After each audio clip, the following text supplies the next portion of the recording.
Hello guys, for today's video guys, flex ko lamang po ang aming nilutong ulam. Ito guys yung pakbet.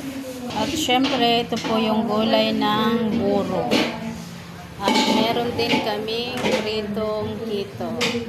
Ito po yung buro guys. At meron din pong pork liempo.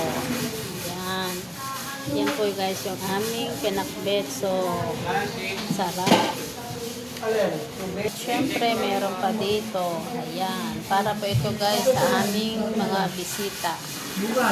Siyempre, special po sila. Kaya ito po yung para sa kanila. Ayan, Diyan kita mo, madi ka pa sali-sali, no, adda.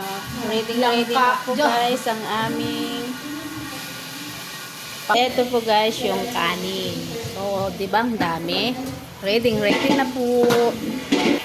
At syempre, hindi po mawawala ang soup. Ayan po. Mainit-init pa, guys. Guys, hindi po mawawala ang aming chef. Ayaw mo sa Diyon, pakita mo takma soup. Ayaw pakita yung mukha, guys. So, yan, ganyan na lang daw, guys. Yan po yung aming chef. Yan po ang magaling na chef dito po sa amin.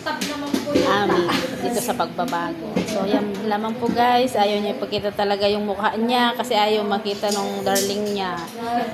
Shoutout kay Andrelyn Bayangos. Ito yung darling mo. Ayaw ipakita yung mukha. Bye-bye. Thank you for watching po.